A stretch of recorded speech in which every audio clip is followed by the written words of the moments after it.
ये mid point theorem का solution बता रहा हूँ मैं, टेस्ट में दी थी, जिन बच्चों को नहीं आई है तो उसको सीखो यहाँ पे। देखो सबसे पहले स्टेटमेंट पढ़ना है, the line segment joining the mid point of any two side of a triangle is parallel to third side and is equal to half of it. तो एक ट्रायंगल है, ट्रायंगल के मिड पॉइंट है, A B का mid point D है और ए सी का mid point ई है, और दो जो साइड है इनके मिड पॉइंट को ये लाइन सेगमेंट ज्वाइन कर रहा है।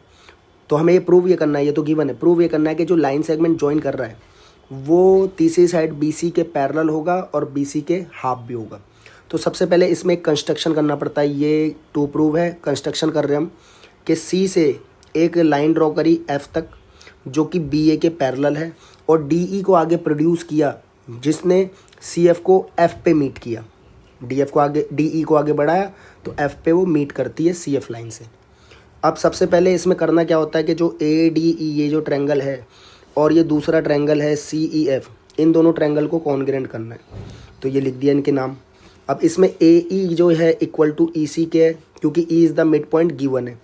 दूसरी बात, A E D equal to C E F, A E D ये वाला एंगल इक्वल है सी ई एफ, इसके रीज़न यहाँ पे है वर्टिकली अपोजिट एंगल और पहले का रीज़न है E is the mid point. दो चीज़ें इक्वल हो गई हैं, अब तीसरी कर देखते हैं। तो ये हमें पता है कि बी ए जो है वो सी एफ के पैरेलल है और बी ए और सी एफ दो पैरेलल लाइन को ज्वाइन कर रही है क्या, ए सी। तो ये जेड बन रहा है देखो, और जेड के जो एंगल होते हैं वो इक्वल होते हैं जिन्हें कहते हैं अल्टरनेटिव इंटीरियर एंगल।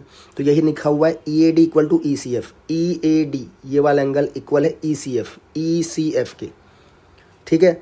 तो ये दो एंगल, ये वाला और ये वाला, इन दोनों एंगल के इक्वल, और ये दोनों एंगल के इंक्लूडिंग साइड, तो एंगल साइड एंगल से दोनों ट्रायंगल हो गए कॉन्ग्रेंट, ठीक है।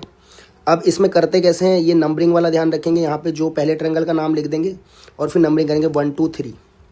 एंगल्स को देखेंगे कौन से एंगल इक्वल थे, तो एंगल में जो मिड पे अल्फ़ाबेट होता है वो उस एंगल की बात चलती है।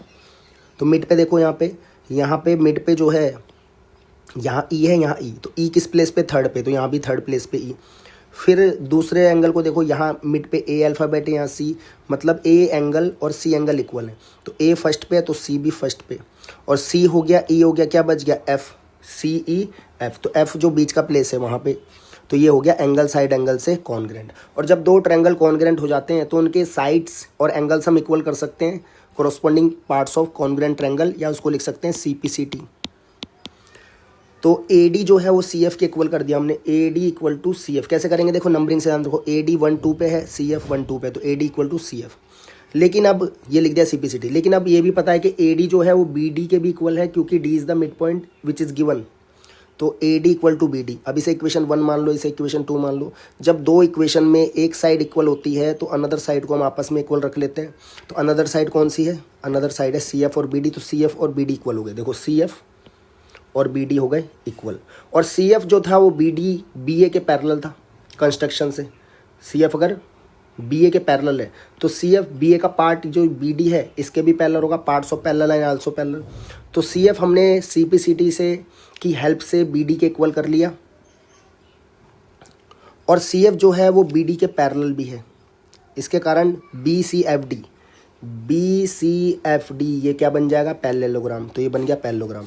अब अगर पैरेललोग्राम बन गया तो बहुत ज़्यादा प्रूव है, बहुत ज़्यादा इजी है जो इसको हमें प्रूव करना था, क्योंकि अगर ये पैरेललोग्राम बन गया तो ये देखो डी एफ जो है, अगर यहाँ पे देखें ये डी एफ सी बी ये बन गया है पैरेललोग्राम। पैरेललोग्राम बन गया तो अपोजिट साइड पैरेलल, तो डी एफ पैरेलल किसके है, बी सी के, तो D F parallel B C लिखा हुआ है। अगर डी एफ पैरेलल है तो डी एफ का पार्ट है डी ई, डी एफ का पार्ट है डी ई, वो भी पैरेलल होगा बी सी के, इसलिए डी ई भी पैरेलल होगा बी सी के।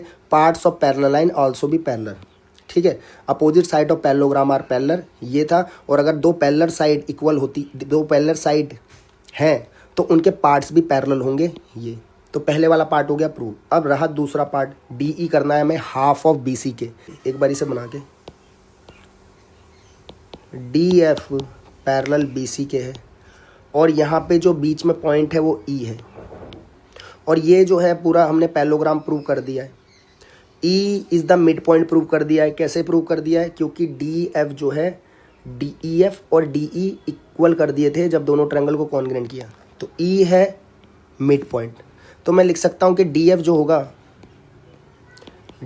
होगा वो बी सी के इक्वल होगा, क्योंकि ये पैरेललोग्राम है, ठीक है, डी एफ इक्वल होगा बी सी के। और डी एफ को लिख सकता हूँ D E plus E F, पूरी लाइन डी एफ को मैं D E plus E F लिख सकता हूँ इक्वल टू बी सी। और डी ई और ई एफ इक्वल हैं, डी ई और ई एफ इक्वल हैं, D E equal to E F, C P C T से इक्वल किया जब दो ट्रायंगल को कॉन्ग्रुएंट किया है।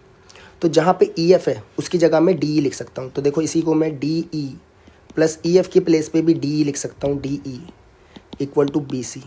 डी ई को ऐड करेंगे ट्वाइस ऑफ डी ई हो जाएगा, और फिर इक्वल टू करें बी सी, और डी के साथ 2 मल्टीप्लाई में तो वो मल्टीप्लाई वाला डिवाइड में जाएगा तो बी सी बाई 2। और इसको मैं ऐसे भी लिख सकता हूँ D E equal to half of B C. तो दोनों चीज़ प्रूव हो गई कि डी ई पैरेलल है बी सी के और हाफ है बी सी के। Okay, thank you.